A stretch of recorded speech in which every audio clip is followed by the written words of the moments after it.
You're a pedophile, so you might want to run away. So I told you guys that there's three different types of chi-square tests. The goodness of fit is the first one. That's what we spent 2 days on. And it's really important that you think of that as a list. And that'll help you out the most for figuring out which is which. Um, this one, I'm gonna make a big deal over like how to figure this one out, but really it's just reading the question. But I'm gonna give you a lot of ways to tell. Um, okay, this is called chi-square test of homogeneity of proportions. We reduce it to chi-square test of homogeneity. And it means like, is it spread evenly across? Like homogeneity means like evenness. So it is a test for comparing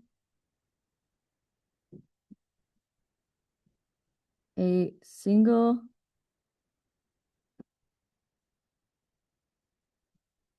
variable across several populations or treatments.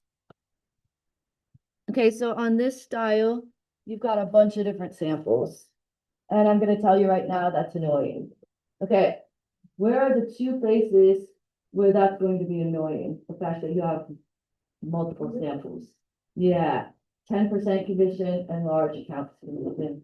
And those, the large counts isn't that big of a deal here because you got to do the math anyway. But the conditions are annoying. So um, just, it's not hard. None of it's hard, but just annoying. So these are the things I'm going to tell you. These are my hints. The data is presented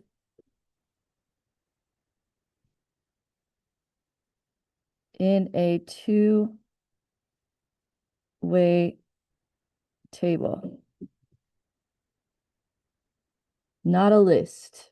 It's a table, which means it has two dimensions, not one dimension. It's not just a line of things. You're going to be given a two-way table. You can tell in your arts and crafts example, if you found that and already started to cut it out for 12.2a, you've got a two-way table there. And this is the other thing that will help you.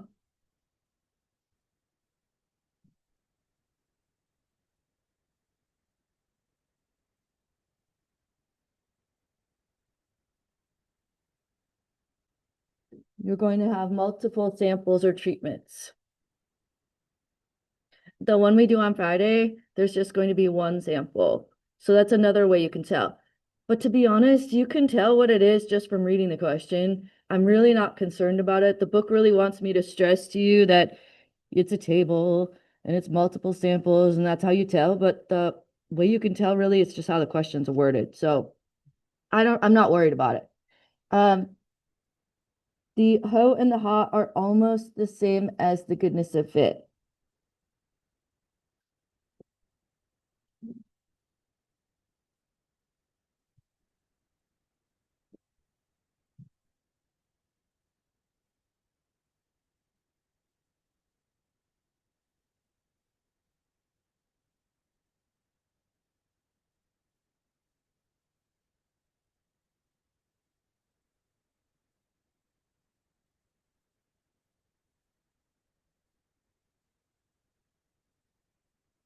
The state really is just your basic state. There's no difference.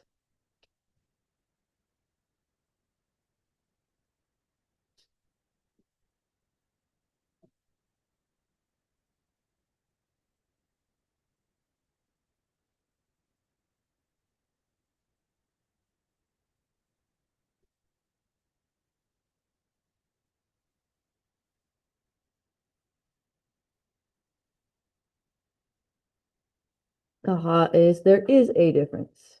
No difference. Yes, difference. Um, really quick, if you look at your um, if you look at your, we're not putting this in yet. I put this at the top of the back page, but I want you to read the question. Is there a significant difference between the US and so That's how you can tell that this is a homogeneity of proportions problem. But also you can just copy off of that for your ho and ha. Like no need to think over it. It's just like, is there a difference? No difference? Yes, a difference. No big deal. Okay. And then same rules apply here as always. Okay, plan. This is where it's going to be irritating. It's going to be really, I'm going to tell you guys the plan is annoying. But it's not hard. It's just one of those stats tedious things.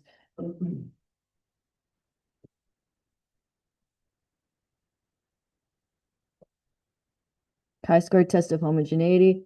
Its real name is homogeneity of proportions, but I see all through the scoring guidelines that they're fine with this, and I'm lazy, so I'll go with the least amount possible. Okay.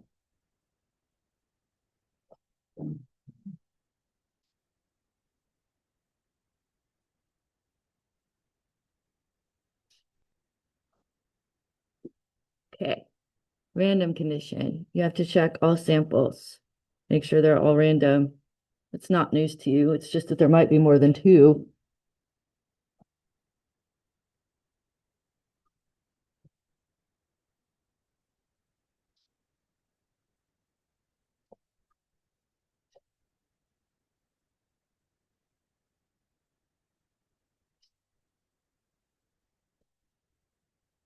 10% condition. You have to state it separately for each sample. I have given you my emotions about that. Have you picked up my emotions? Yeah. Like, really? Now, if you're lucky, you get an experiment and it wouldn't apply anyway, but that's not how my life works.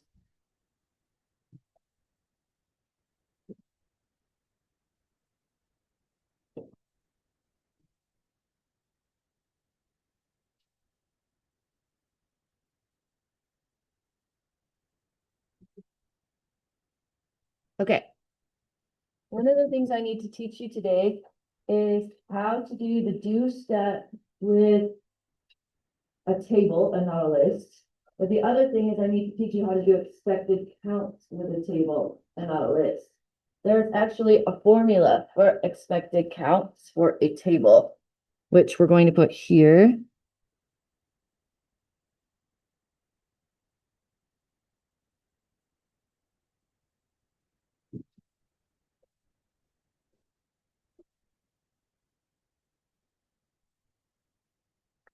Okay, expected counts for a two-way table. And this is one of those things where I'm going to put the formula here and your eyes are going to gloss over it and it will make sense once we actually do the problem. So the formula is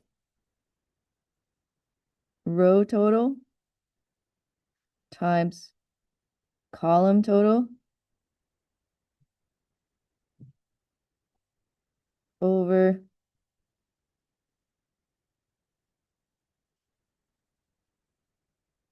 total. If you had me for your math class for any previous years, you know what the total is. We talked about the total before, correct? In the probability chapter. That I do not expect that to click at this moment. It will click when we do the actual calculator bit. Remember yesterday how I found the expected count by like putting it in L2? We're gonna do the same thing with this. Okay. Do step. You have two options. You can do it by hand. Chi-square equals the sum of observed minus expected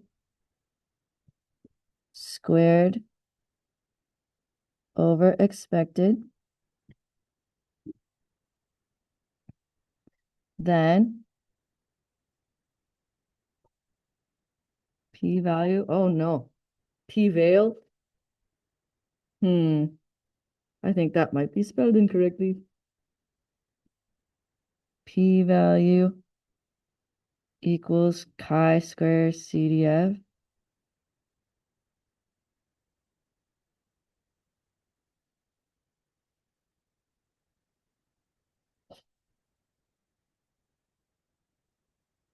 you can do all of these problems by hand. I feel bad for the stat students who in the past did all of these by hand. You totally could do it. It would be something that is possible. Why am I even writing this here when I'm expecting you to do it on the calculator? There are some problems. I saw them on the MCQs yesterday. I don't know if they're in the homework because I didn't look at the homework, but I did look at the MCQs where they give you this and all you have to do is chi-square CDF. So I wanted to remind you that if you don't have the data, sometimes they're gonna give you the statistic and then you just do chi-square CDF. I wanna remind you that's still how you get the p-value. Or we can be lazy and do it all in the calculator again, which is gonna be great. Or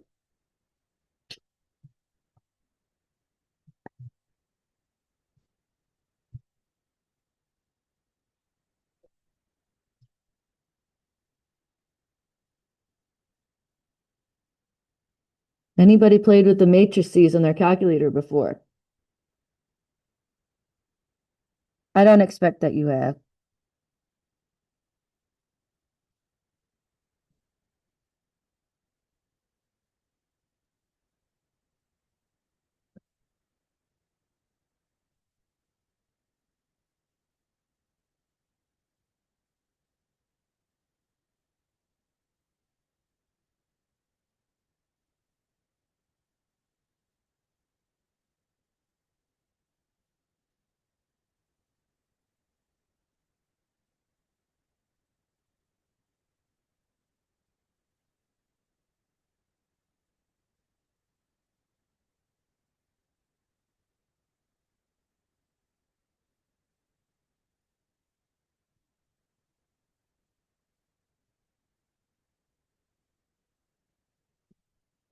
That's interesting looking.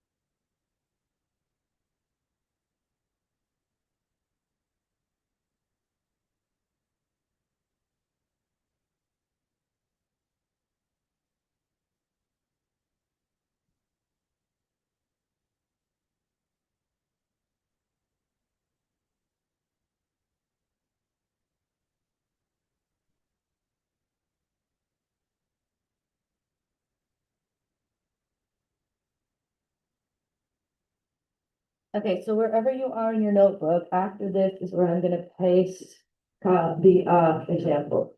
So if I read arts and crafts example for 12.2a and put that in wherever you have to be. Mine's on the next page at the top. Wherever you can put it.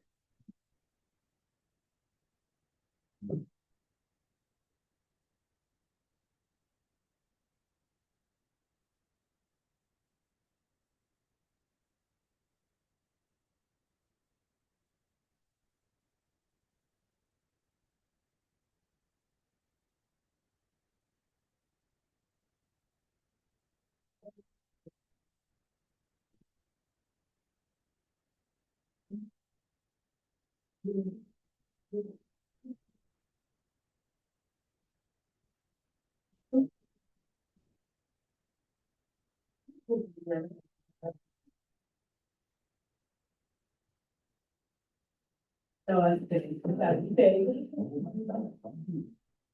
Yeah, I think we're making out right. Like.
Okay, so my goal here is to do this problem. I've given you space to put your expected count. Um, and then we're going to interpret the p-value at the end. Because that's just, it's never going away. Never going away. Okay. How did the United States and Canada compare in treating heart attack? Researchers compared random samples of US and Canadian heart attack patients who stated their own quality of life data compared to what it had been before the attack. Here are the data. That's so weird. Data is, oh, okay. You got a bunch of stuff, but it's, so this is what the book wants me to tell you. And it's not what I really resonate with, but it's fine. The book wants me to tell you that you have samples, you have a table. Can you guys tell that this is a table and not a list? Okay, taking off the total, can you tell that that's two-dimensional and not one-dimensional? Do you know what I mean by that? Like, it's not a one by something, it's a two by something. Yeah. Okay. And then this is what I resonate with. This here is this word. They're asking me if there's a difference. And so I can tell that it's a homogeneity test. And just because, I don't want to like not foreshadow you too much. The other one is called Independence Association. That's the one we're doing Friday. And it would say, is there an association between, or are they independent? Something like that. The question is different. So I don't think it's that challenging, but the book made a whole big deal of it.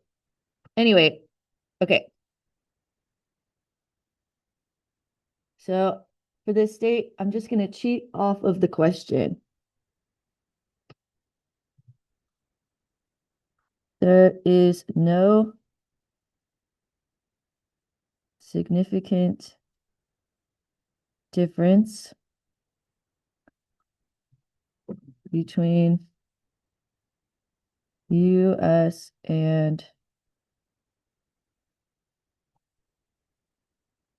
Canada's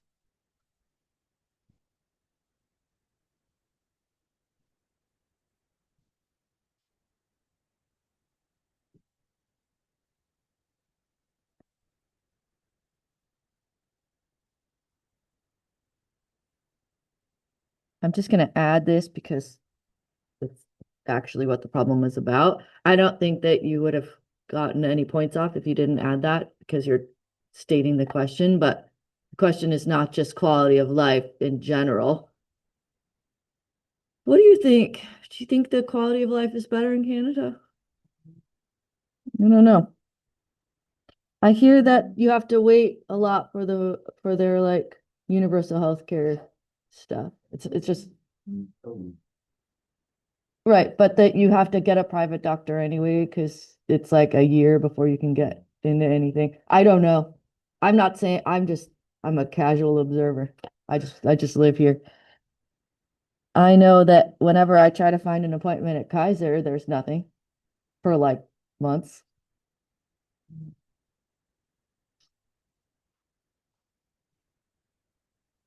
That might be partially because my doctor keeps having babies,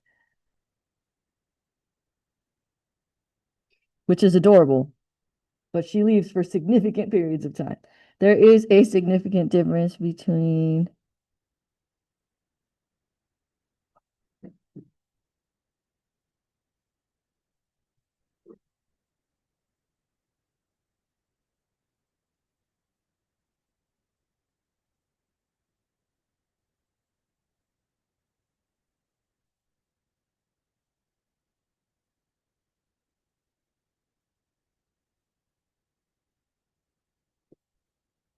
Ooh, strict alpha.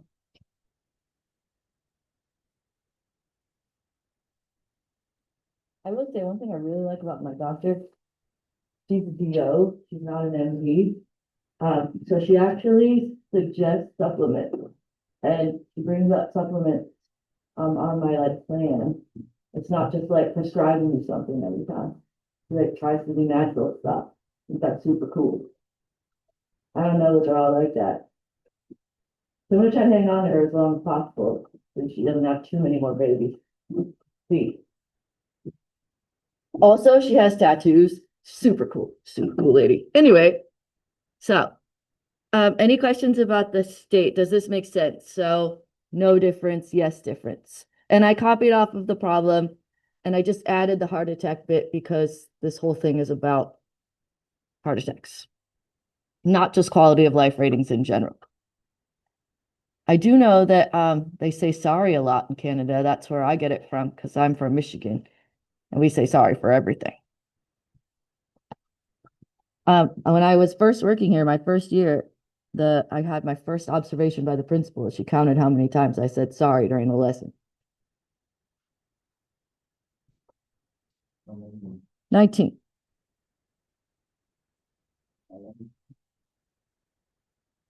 The class period. I know. Do you ever notice that about people from the Midwest though? That's just, I don't know, we just do that. Okay, so random. Now, I've been really trying really hard to get you guys to write the word separate with your random samples. Some people are doing it, some people are not doing it.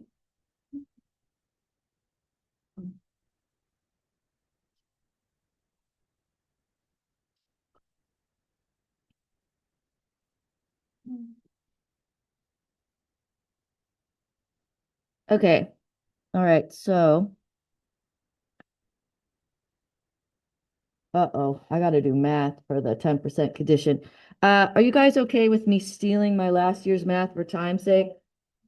So the total sample size, or can't, this pen is broken. The total sample size for Canada is 311. Total sample size for the US is 2165.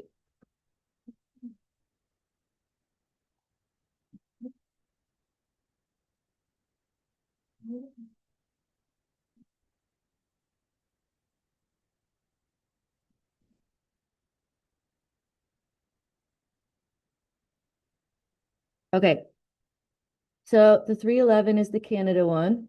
I'm gonna scroll up random samples of Canadian heart attack patients.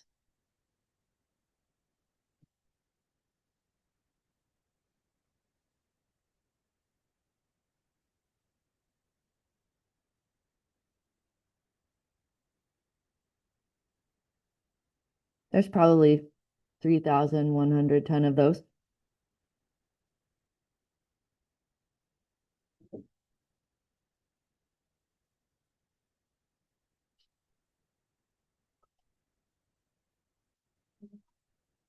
I have another question. Is our population really this much different from Canada's population? It is? Okay. Because I'm like, man, we got all the heart attacks. And then I was like, wait, I think it's just a smaller amount of people in general. Than Canada? Why aren't you guys around all the time when I have these questions, these like real questions? Can I ask you guys a weird question that's unrelated, but it's been on my mind? Can you get into a four-year college immediately from high school with a 2.0? You can? It's just a yes or no question. You can? Okay. Oh, I know. Like, okay, say that a lot of it's credit recovery. You could do, okay, just checking. I just really curious what the cutoff, like, no? You just have to be done? Okay. And the population has surpassed California. Oh, you're wrong. Look at them go. It's because we're moving up there. Yeah.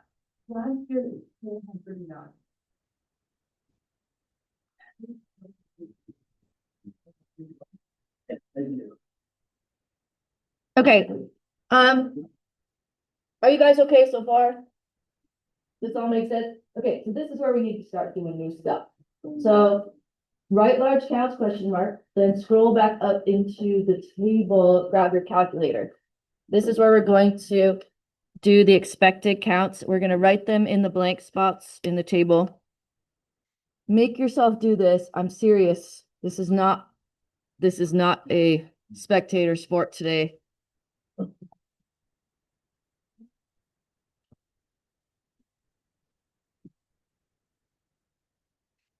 Okay. This is really important. This is probably completely new to you. So the matrix menu is located above the inverse button, right below the math button. So it's above the inverse button. So go second inverse to get into the matrix menu, to get into the matrix, of which you will be able to dodge bullet. No, sorry, different kind of matrix. Okay, what you want to do is go over to edit, second x to the negative 1. It's right here. Second, this one. And then go over to edit. And we're going to edit matrix A and matrix B, but just go over to edit and then hit enter on matrix A. And we need to change this to be the same size as our table here. It goes rows by columns.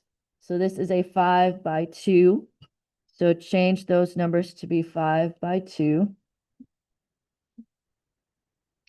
And then type these bad boys in there. 75, 541, 71, 498.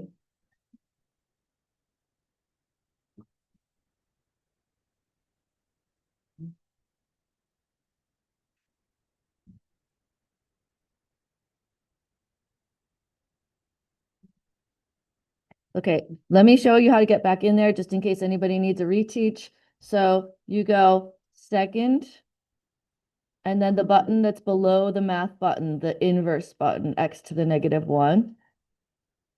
Then scroll over to edit, and then hit enter on matrix A. Change it to be a 5 by 2 because that's the data that you're given in this problem. And it goes rows, then columns. If you don't get it the first time, you could change it, flip the problem up, and it'll give you the right size. And then enter the observed counts in there. So I was thinking last night, I don't know why I think about work all the time, but I was thinking last night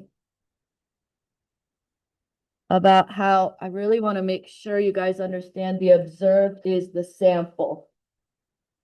Because you actually saw it with your own eyes. You observed it, or somebody did. Maybe not you, but it was observed by somebody. And the expected is theoretical. It's just math based. It's just what should we get? And that's what we're going to put over here. Okay, everybody got the matrix A situated. Okay, now matrix B. So I don't know how to do this a better way, but I'm going to repeat the process. I'm going to go second inverse again. Second inverse. Scroll over to edit. Go down to matrix B this time. Okay, and change it to a 5 by 2. Okay, then I'm going to pause because I need everybody to catch up. Okay, look at me when you're here.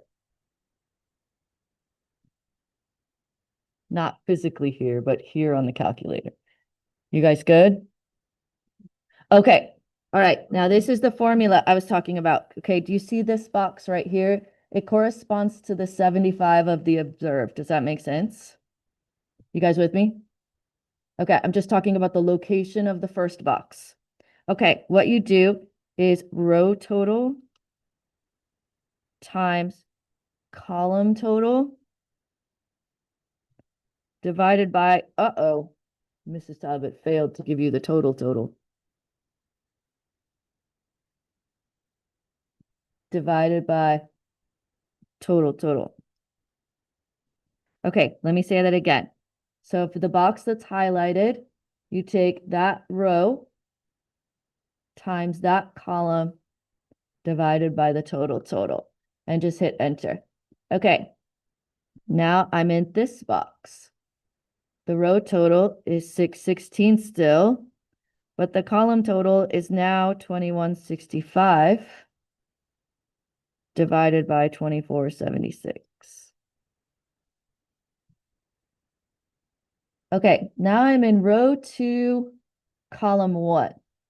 Row 2, column 1. Row total times column total over total.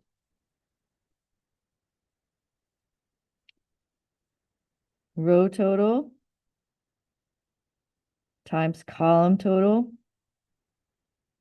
divided by total.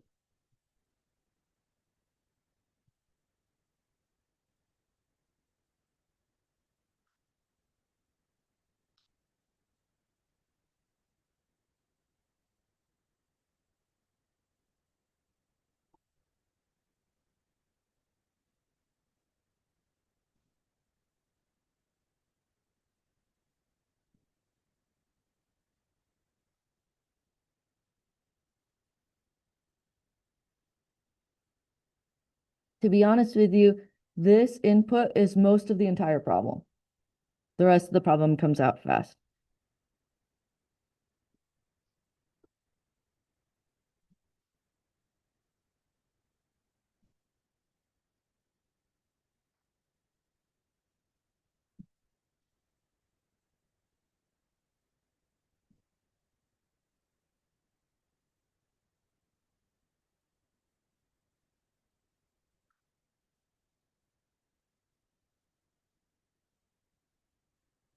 It takes a little bit of brain power.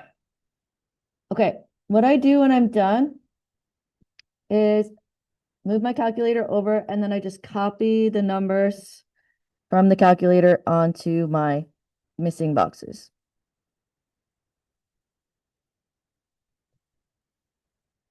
Don't worry about the rounding. Don't worry about how many decimal places. Just copy it straight up.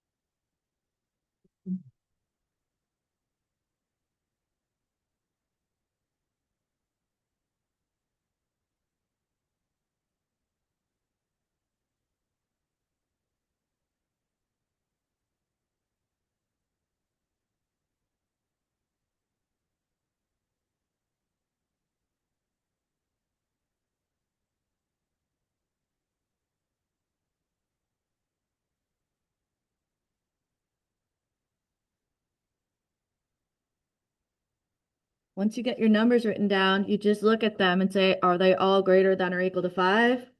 Indeed.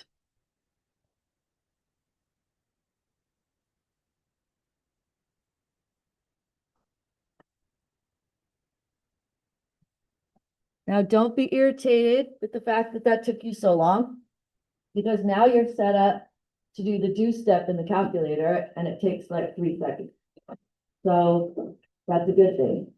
However, according to College Board, you still need to show your work. So chi-square equals. Okay, we're going to start with the much better Canada box. Observed minus expected squared over expected plus. And then because the calculator goes across, I'm going to go across. It doesn't matter which one you put next. I'm going to go to the US much better box. Observed minus expected squared over expected plus dot dot dot plus. And then I'm going to go to the last box, which is US much worse. Poor things. 65 minus 73.449 squared. Okay, now you could, if you wanted to, list out all of the fractions, type them all in the calculator by hand, and get your chi-square statistic. I had a very, very well-meaning student one time, apologies to this student, who asked me if they could just enter these in and the calculator would know all of the other numbers, just magically. She was like, do I have to type the ones in the dot, dot, dot? And I was like, oh, honey, calculator doesn't have a magic, like, 8 ball. It can't tell what the rest of your table says. That's cool, though. If you're gonna do it by hand, you have to list all of them, but we're not gonna do that. Okay, we're gonna do the magic way. Okay, so just like yesterday, go to stat, the stat button, scroll over to tests, and then because I'm lazy, I scroll up from here to chi-square test. This is not chi-square goodness of fit test. This is chi-square test. You can tell because it's asking you about matrices. That is matrix notation, that bar like that. So it's not asking you about L1 and L2. It's asking you about matrix A and matrix B. You want to make sure you have matrix A as your observed, matrix B as your expected. Go down to calculate. And everything is there in a fraction of a second. Okay, so your chi-square statistic is 11.73.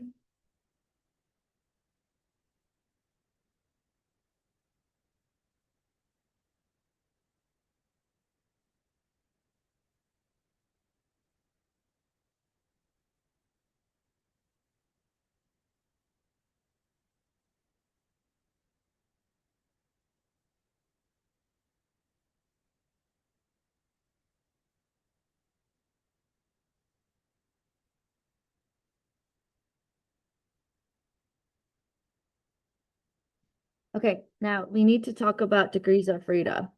There are questions that ask you how to get degrees of freedom from a table. Just asking about the degrees of freedom. This gave it to you. I call it the loser test. Okay, take your hand, your right hand, and make an F. Okay, you know how people like put this on their forehead? This is an old thing. It's an old thing. Okay, now take your L, go up to your table, and cover up one column and one row, not including the totals. Take your hand and cover up one column and one row, not including the totals. And how many cells are left over? 4. Okay, now if you want to think of it as a definition way, if you have this number, this box is not free. If you have this number, this box is not free. If you have this number, this box is not free. If you have this number, this box is not free. If you have this number, this box is also not free. And this box is also not free. That's why you have 4 cells where you could put anything freely, and then the rest of them would be determined. However, I think the loser test is more fun. Loser test, cover up one row, one column, 4 boxes left, degrees of freedom 4. Okay, now you're like, could the calculator just give it to me? Yeah, except for that sometimes the question, the MCQ, is just how many degrees of freedom. Okay, conclude.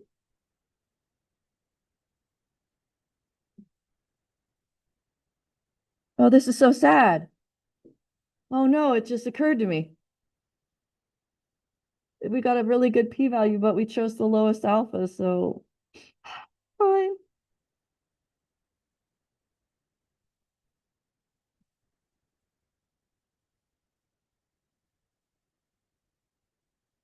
That could be really unethical and go back and change the alpha of the problem.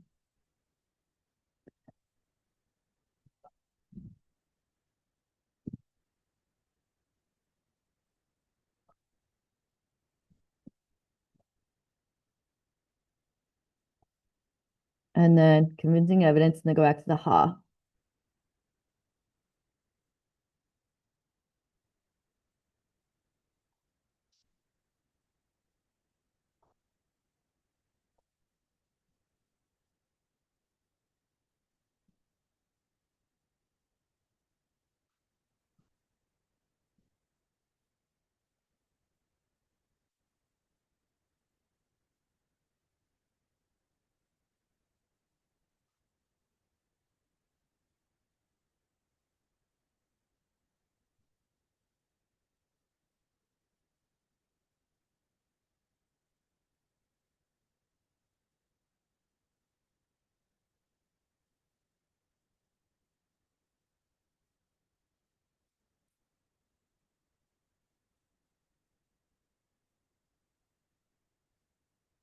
All right, almost done. And then I have a joke for you, which is a picture on a t-shirt that I really, really like, and I can't believe I don't own.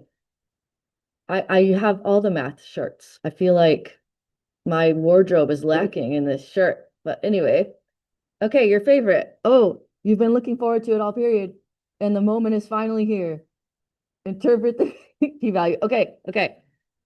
How does it start every time? Assuming the null hypothesis is true. Okay.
Okay, what's next?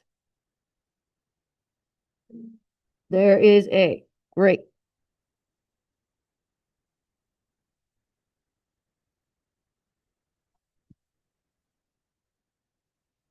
0.2, 0.02, much different number, probability.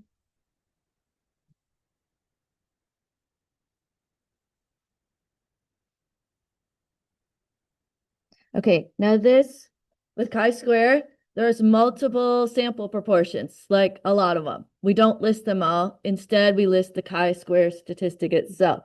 So we say of getting a chi-square of 11.73 or more, and it's always or more, and you can tell from your chi-square CDF statement, this is a or more situation. What's next? Just by chance.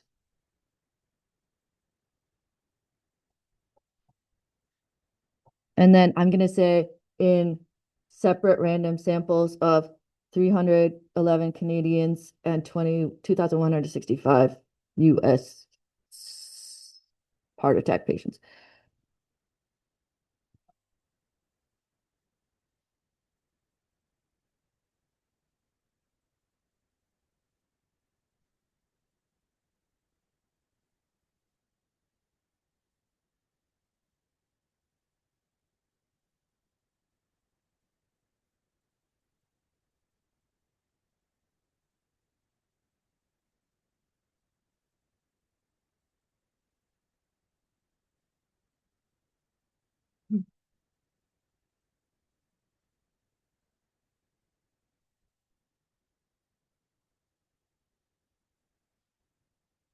Was that just one sentence? Good sakes. You'd probably get that like some kind of comment if that was on an essay. Be like compound sentence or run on or something.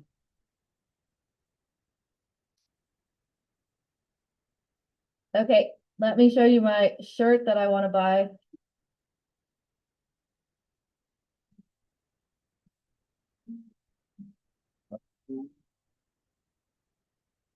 Don't you think I should have this?